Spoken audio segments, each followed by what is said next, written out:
पण आता जागोजागी वेगवेगळ्या मंडळांच्या पद्धतीनं प्रत्येकाचे चौथे सुभे चालू झाले. आपण मात्र एक गाव एक गणपती ही गोष्ट इथं प्रत्यक्षात आणली आणि खरा जो गणेशोत्सवाचा हेतू आहे तो प्रत्यक्षात निर्माण केला. खर तर पूजा करणं हा शब्द संस्कृत आहे, त्याला मराठीत कृती करणं असं म्हणतात. श्री गणेश ही विद्येची देवता आहे, म्हणजे गणेशाची पूजा करणं याचा अर्थ विद्येची कृती करणं, म्हणजे विद्या देणं तरी किंवा विद्या घेणं तरी. आणि खऱ्या अर्थानं अशा विविध उपक्रमांच्या माध्यमातून आपण श्री गणेशाची ती पूजा इथं बांधत आहात, याचं सगळ्यात मोठं मूल आणि महत्व आहे. खरं तर ही छत्रपती शिवाजी महाराजांच्या जन्माची पावनभूमी आहे. या मातीमध्ये छत्रपती शिवाजी महाराज जन्माला आले. त्यांनी स्वराज्य उभा केलं. त्रिखंडामध्ये स्वतःच्या पराक्रमाची कीर्ती निर्माण केली. म्हणजे इथं जन्माला आलेली माणसं त्रिखंडामध्ये कीर्ती निर्माण करतात, हा या मातीचा इथला इतिहास आहे. म्हणून कदाचित आपल्या या गावात जन्माला आलेली माणसं, जसे आमच्या माऊली शेठनी सांगितलं की इथं कदाचित निसर्गाचं ते वरदान नसावं, पण जिथं पाण्याचं दुर्भिक्ष असतं तिथं बुद्धीचं पीक मात्र अमाप येतं. हा सगळ्यात मोठा इतिहास आहे. त्यामुळे इथली माणसं वेगवेगळ्या क्षेत्रामध्ये प्रचंड मोठं कार्य करतायत, ती आमच्या दृष्टीनं सगळ्यात मोठी आनंदाची आणि अभिमानाची गोष्ट आहे. खरं तर 350 वर्षापूर्वी छत्रपती शिवाजी महाराजांनी या मातीमध्ये इतिहास घडवला.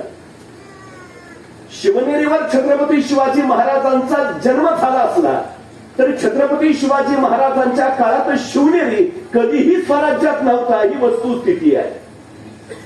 पण एक अफाट आणि विलक्षण कार्य या भूमीनं केलं. त्यांनी युग प्रवर्तकाला जन्म दिला, ज्यांनी युग घडवलं, जे शककर्ते झाले, ज्यांनी लोककल्याणकारी स्वराज्य निर्माण केलं. आज 350 वर्ष झाली छत्रपती शिवरायांचा जागर आम्ही करतोच आहे, दिवसेंदिवस तो वाढतोच आहे. जगाच्या पाठीवर सगळ्यात जास्त स्मारक आणि सगळ्यात जास्त पुतळे जर कोणाचे असतील तर ते आहेत छत्रपती शिवाजी महाराजांचे.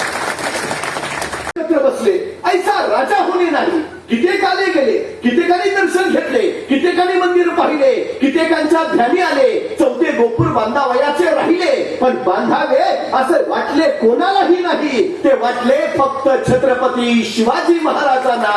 या राजांचं अस्तित्व इथंच राहायला हवं, या राजांकडून सतत आपल्याला प्रेरणा मिळायला हवी. काय करता येईल? अनेक मजूर म्हणाला आपण असं केलं तर हे जे चौथं गोपूर आपण बांधलंय, त्या चौथ्या गोपुरात आपण महाराजांचीच मूर्ती बसवली तर उत्तम उत्तम उत्तम. आणि आश्चर्य वाटेल, आंध्र प्रदेश मधल्या त्या मजुरांनी वर्गणी काढली आणि श्रीशैल मल्लिकार्जुनच्या मंदिराच्या चौथ्या गोपुरात छत्रपती शिवाजी महाराजांची मूर्ती बसवली. महाराजांच्या हयातीत महाराजांचं उभारलं गेलेलं हे पहिलं स्मारक आहे आंध्र प्रदेश मध्ये. महाराजांनी तिथंच एक ध्यान मंदिर सुद्धा उभारले. काळाच्या ओघात त्याची पडझड झाली.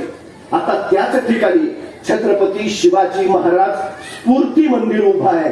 कधी आंध्र प्रदेशमध्ये श्रीशैलमला जाऊन आला तर महाराजांचं ते मंदिर पाहून या. आंध्र प्रदेशमध्ये दक्षिण दिग्विजय करून महाराज परत निघाले. येता येता कर्नाटकात आले. कर्नाटकमध्ये बेलवाडी नावाचे एक ठाणा आहे. मल्लम्मा तथा सावित्रीबाई देसाई नावाच्या ठाणेदारांनी तिथं राज्य करत होत्या. नवरा आदिलशाहीचा सरदार मरण पावला. नवऱ्याच्या पश्चात ठाण्याचा कारभार या मल्लम्मा देसाई पाहत होत्या. आमचा दादाजी नावाचा सरदार, त्याला वाटलं की सगळं जिंकत निघालोच आहे तर बेलवाडीचं ठाणंही जिंकावं. कुणी मल्लम्मा सावित्रीबाई देसाई नावाची स्त्री ठाणेदारी नाही सहज पराभूत करता येईल. त्यांनी मोजकं सैन्य घेतलं आणि त्या बेलवाडीच्या ठाण्यावर हल्ला चढवला. पण बाई मोठ्या चिवट आणि जिद्दीच्या, त्यांनी दादाजींचा सपशेल पराभव केला. आपला पराभव झालाय हे जर महाराजांना कळलं तर दादाजीने आणखी प्रचंड फौज गोळा केली आणि पुन्हा एकदा त्या बेलवाडीच्या ठाण्यावर हल्ला चढवला. यावेळी मात्र सावित्रीबाई देसाईंचा पराभव झाला. विजयाच्या उन्मादात दादाजीने त्याला कैद केलं. महाराजांच्या सामने चला आणि कैद झालेल्या सावित्रीबाई निघाल्या, पण अचानक थबकल्या, गर्दीशी मागा वळाल्या. स्वतःच तानं बाळ त्यांनी आपल्या सोबत घेतलं आणि म्हणाल्या आता चला. तानं बाळ घेतलेल्या सावित्रीबाई महाराजांच्या समोर उभा राहिला. त्यांना माहिती होतं आपण कैदी आहोत, आपण पराभूत आहोत. हा राजा आता आपलं राज्य ताब्यात घेणार, आपल्याला सजा देणार, आपल्याला शिक्षा फरमावणार. पण महाराजांनी काही सजा फरमावण्या अगोदरच सावित्रीबाई सरदिशी पुढे झाल्या आणि स्वतःच्या हातातलं तानं बाळ त्यांनी महाराजांच्या मांडीवर ठेवलं आणि त्या महाराजांना म्हणाल्या, मी तुमची दोषी आहे, मी तुमची कैदी आहे. काय शिक्षा द्यायची असेल तर ती मला द्या, पण या सगळ्या प्रकारात माझ्या या तान्या बाळाचा काही दोष नाही, त्याला दोषिश नको. आपल्या मांडीवरच्या त्या तान्या बाळाकडे बघा तर महाराजांनी स्मित केलं. चिटणीसाला इशारत झाली. चिटणीस दुधाची वाटी घेऊन आला आणि आपल्या मांडीवर असलेल्या त्या तान्या बाळाला महाराजांनी चमच्यानी दूध पाजलं आणि दूध पाजून झाल्यावर त्या तान्या बाळाकडे बघत महाराज सावित्रीबाईंना म्हणाले, हा आमच्या मांडीवर जो आहे ना तो आमचा भाचा आहे, हा आमचा भाचा आहे. म्हणजे तुम्ही आमच्या बहीण झाला. मग कुठला भाऊ बहिणीचा राज्य बळकावतो, कुठला भाऊ बहिणीला शिक्षा सुनावतो, कुठला भाऊ बहिणीला सजा फरमावतो. दादाजी यांचं राज्य यांना परत द्याच, पण आमच्या बहीण म्हणून आमच्याकडून चोळी बांगडीसाठी यांना नवराज्य जोडून द्या आणि हा आमचा भाचा त्याच्या दूध भातासाठी वतनाची व्यवस्था करा. त्या सावित्रीबाईंना काही कळेना. कैसा राजा, कैसा राजा.